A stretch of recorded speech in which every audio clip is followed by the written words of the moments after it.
Hello and welcome to the Gay Cruise and Travel Podcast with me, just Joey T. This week, as you're listening to this, I am on the Atlantis cruise on board Royal Caribbean's Allure to Seas from Miami down to the Caribbean. So I've got a very special episode of the podcast prepared for you. My friend David and I, on my personal podcast called He's Hot But Something Is Off, we talked about our experience and thoughts on the various gay cruises we've been on, and I thought it would be great for all of you to hear it. So from the depths of my computer's hard drive, here it is. Just keep in mind that this was recorded 2 years ago in December 2023. But besides the date, all the advice and the opinions are, I think, still pretty valid and pretty entertaining to listen to. So here you go. Also, next week, again, because I'm on a cruise, we're going to take a 1 week break. But in 2 weeks' time, we'll be back with a brand new episode of the Gay Cruise Podcast with me, just Joey T. Enjoy. We have the October one, which is, I think, the one, if I only had to choose one out of the whole calendar that I recommend as the most reliable one in terms of having a good time and being consistent, and also for like first timers, assuming theoretically if geography and location wasn't a factor, I would choose the October one. I second that. For a first cruise and to get like an Atlantis experience, I feel there's more of a sense of community on that smaller boat. True. Because the big one in January, like you might find someone friendly from the first night, and if you don't exchange numbers, sometimes you might not see them till day 6 because it's such a party crowd. It's a big ship, and also the main dance floor, it's not the most conducive to finding people. Oh my god, but the parties are just too big to like. Well, the thing is, I don't like the layout on the really big ships, and we're talking about the Royal Caribbean Oasis class ships. So that's Oasis of the Seas, Allure of the Seas, Harmony of the Seas. Those are like the common ones in that Oasis class that Atlantis sails. Two things about that. Yeah, so those are the biggest passenger cruise ships in the world.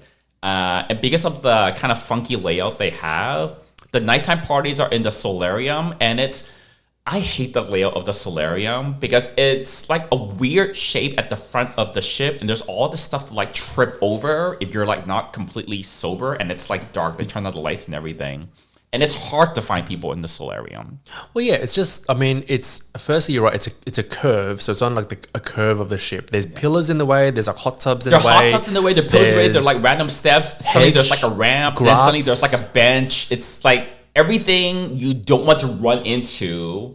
And when it's all crowded with people, you can't see all these things that are only like 1 or 2 or 3 feet off the ground, but you just see people. So you'll be walking and suddenly there'll be like something in front of you that you can't get past. Yeah. It's so annoying. So like what I like about the October cruise, which was like my first cruise, the parties are in the main pool deck, one central pool deck under the stars. I like dancing under the stars because I run really warm. And if you really wanted to, you could just step up to whatever, deck 14, whatever, and look down. And if you're really vigilant, you could probably try to find your friends because there's just one dance floor if they're there. The thing is when it's a poolside party, the shape of it is much more rectangular. Yeah, it's just one, and it's much easier shape within which to actually like look for people. And it's way less people. So correct. And so it's more sense of community. So you do run into the same people over and over again. And if you're saying hi and you're friendly and saying hi to people, you'll generally run into the same people. Yeah, so every ship except for the Oasis class ships from Royal Caribbean, the nighttime parties, most of them will be poolside. So it's so nice to have an outdoor party. It's so much more like, it's just a really nice vibe to party outdoors by the pool at night. It was that's what really turned me into a fan of the Atlantis Gay Cruises. I did a complete 180 because I was so anxious and nervous before my first one. But there is something special about, I don't know, dancing to, I don't know, like Whitney Houston at 3 a.m. in the morning with just the stars under the sky. It's so awesome. It's such a great experience. It's a little, we can describe to you like, oh yeah, just imagine you're on a ship and it's nighttime and there are lights and lasers and there's like Whitney Houston being blasted super loud and you're like out in the middle of the ocean with like no one else around. But like to actually be in that moment, it feels a lot more special than we can describe to you in words. It really is. It's liberating on top of a very liberating experience anyways. Like it is a very you get the common, besides when you finish the cruise, the sea legs, which is when you feel like ships are moving on land. Yeah, People are just, people get sad because it's like, oh, back to reality. It really is like, hey, I can't just say hi and smile to people on the street anymore because they're going to think you're fucking weird, or because everyone on a gay cruise is, okay, most people are going to be gay, or they know you're gay. There's no like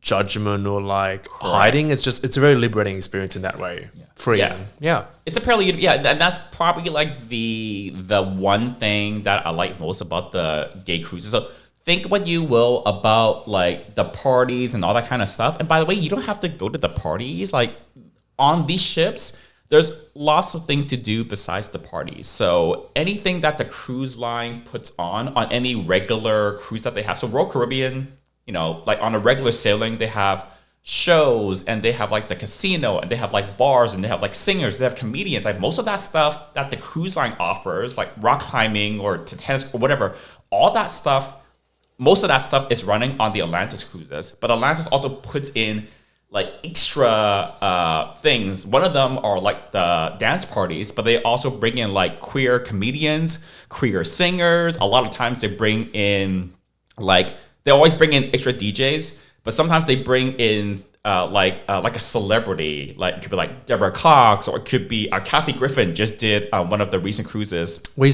were lucky enough to see Olivia Newton-John before she passed away. Yeah, oh my God, that one was so special. That was on the big... we just saw... so they bring in like celebrities whenever they can. Yep. And it changes all the time. And they're starting to do EDM nights as well on a lot of the cruises, which I love. It's a little bit of a different, change from like the Atlantis, Gareth Emery, Above and Beyond. Yeah. Yeah, so like, but they also have like queer comedians, singers, like pianists, like there's all these other shows as well. They've had drag queens on the ship as well, and they do like a show. So there's all these other things to do besides dancing. But if you don't want to party, and it's completely fine. Yeah, but like you said, my favorite thing is when you're on that gay cruise, every like 99% of the other passengers are like queer men. Yep. Right? So it's not like in everyday life where like you see someone that you find attractive for whatever reason and it's like at a coffee shop or something and it's like, is that person gay? Yeah.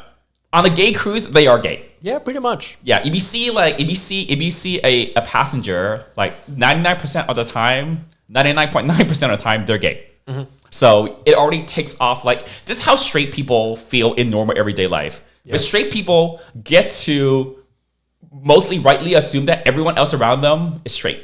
Yep. But like on a gay cruise, we get to assume with like 99.9% accuracy that everyone else is queer. Yep. And which is so great.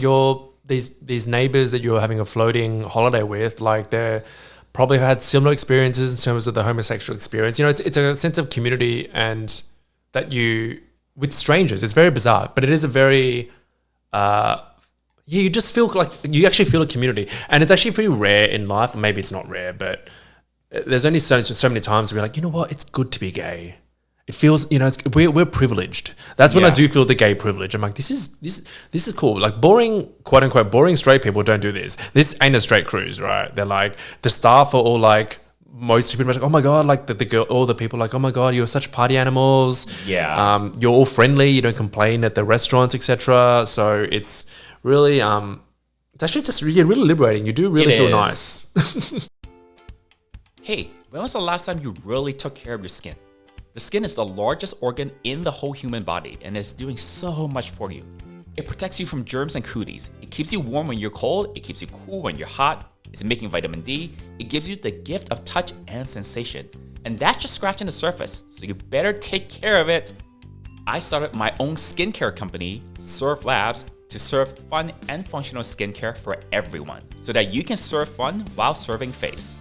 Go to servelabs.co, servelabs.co, or follow us at Surf Labs on Instagram, Facebook, or Twitter, and discover how easy and fun it is to treat your skin right with Surf Labs.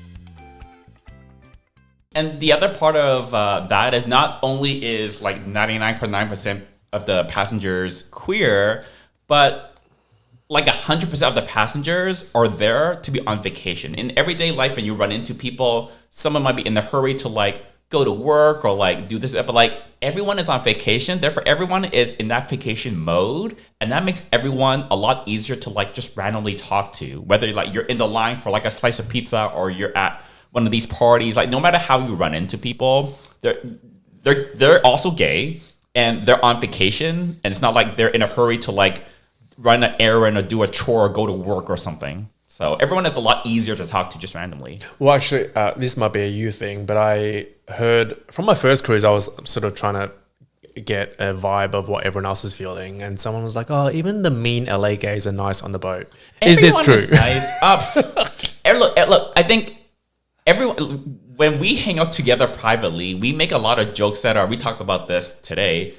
You know, when you joke around with close friends in private, you know, you guys have your own kind of humor that other people might not get or might not be very PC. Yep. Right? So obviously, LA gays have a bit of a reputation, warranted or not, probably warranted, of being mean and plastic or whatever. But like, when you're on a ship, though, again, like everyone is, I mean, LA gays partially has that, they have their reputation because of being in LA. But when you're on a ship, you're not in LA. Yep. Right? It's kind of like everyone's guards and kind of comes down a little bit, but you're in a very different environment, both in terms of your physical surroundings and like all the people that are around you and the fact that you're on vacation. I have actually like universally like seen universal acclaim for someone who has put effort into like a costume, for example. Oh, yeah. And it's an epic, amazing costume. And like literally everyone were going past of all different ages, sizes, whatever. Like, oh my God, that looks fucking amazing. Can I get a photo? You're amazing. You're incredible. Yeah. So it's for those who love, like for those who are seamstresses who love to dress up, who love costumes, this is like your chance to in wear. a way that you can't do except for Halloween. Yeah. Yes. It's literally it's a gay Halloween for the entire week. For the entire cruise.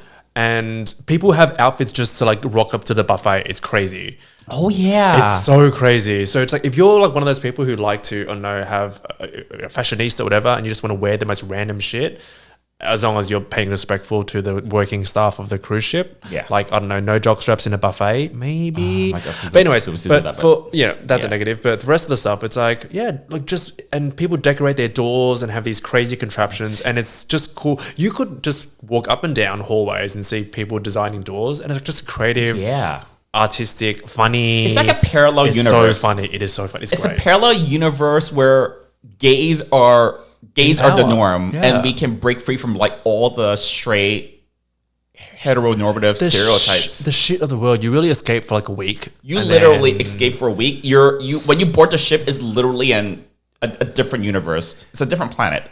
It is a different planet, and then it's just. Yeah, and you're weird because it's simultaneous. You're like, you go on the first day is really busy because you're boarding, getting through, stressed with packing, unpacking.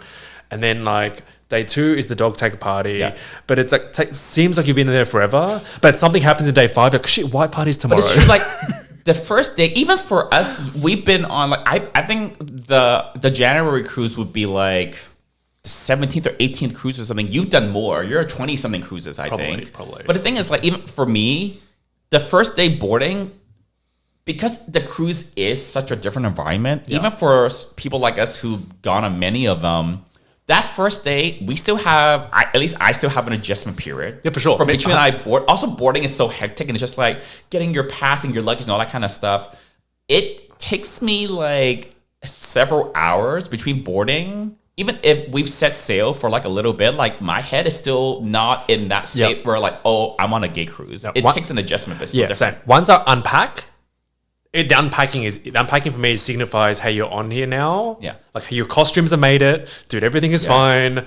And then I can sort of unwind. But then, and then it's weird. It's like simultaneous. It feels like forever. Because I do remember almost every cruise, day 2 or day 3. I'm like, dude, we only just boarded yesterday.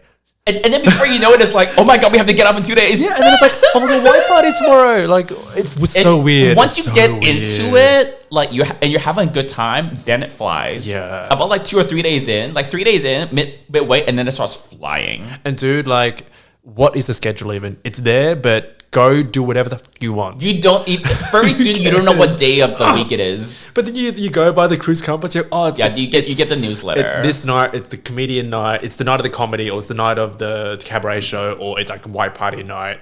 And it's just your whole world changes because Monday to Friday doesn't happen anymore. Day 1, day 8 maybe, but you're just living in a whole different world. So and talking about it now, I've only done one cruise this year, which was the first. We're psyching ourselves up for the next cruise. I didn't mean to do it, but like no, it's fine. But the thing is that only really shows like, yeah, we've been on a lot of them, but like we keep going back because we really do find it to be such like a fun, enjoyable time of which we don't see a parallel anywhere else. Yeah, and I'm probably reaching like the average age of the cruise, like whatever. I would still go as an older person, and there's a lot of people who are older there. There's a really big age range, which honestly. Is amazing because on the January cruise, like every time we've been on it, like there are people that are like early 20s, like 21 or like 25 or whatever, all the way up to people that are in like their 70s. Bob, the original, was it Bob? Bob, the original Disney Imagineer? Anyways, but you literally see, particularly dog tag, I think, because you do see the ones who have literally fought in wars for the freedoms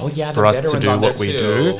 And they are there like looking, not dancing like crazy in the middle of the dance floor, but they're standing around the sides and looking down. Yeah, they're checking things out. They're still having a good time. But when you speak to them, it's like, they're like, oh, well, we fought for this. So it's like just super grateful. So it's a really nice feeling, especially the dog tag tea dance, because I think it's like a nice way to, I mean, people just wear like military stuff, but there's a side level where it's like the people who've actually fought in wars to fight for freedoms. Yep.